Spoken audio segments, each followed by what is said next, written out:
Ladies and gentlemen, mentors, mentees, colleagues, invited guests, good morning and welcome to the conclusion of the HSE Mentorship Programme. In September last year, we started the journey knowing that mentorship is it's a tried and trusted model that works to support knowledge, skills and competence.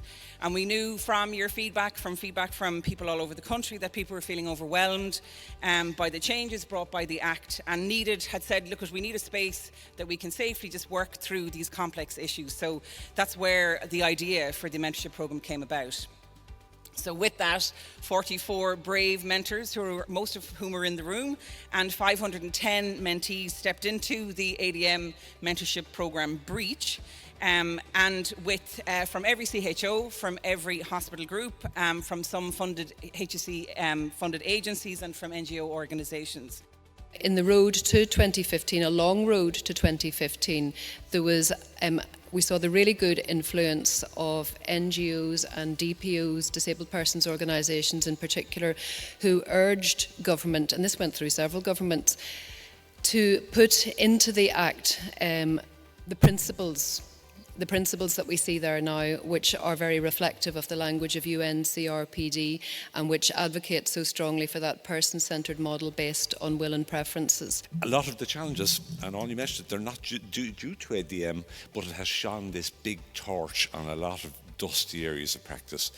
And that includes, we mentioned in here in jurisdiction, detention, liberty issues. We do need a new law, but it's absolutely correct that's taken enormously seriously, and it wasn't for way too long. Well, my experience with the mentorship programme has been, really, really brilliant experience. I think even from the very start, it was so well organised and ran with mentor support from experienced, qualified mentors. It just gave us a good start, and it got a lot of experienced people around the table with a lot of different backgrounds, different experience, and all learned from each other very well throughout the programme.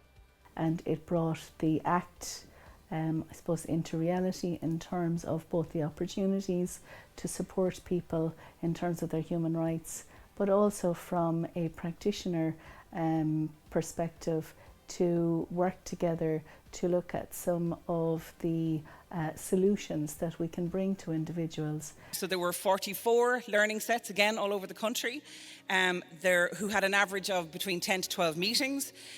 Mentors themselves had 11 monthly meetings with Aileen and Kathy. There was 2 in-person seminars, 12 Friday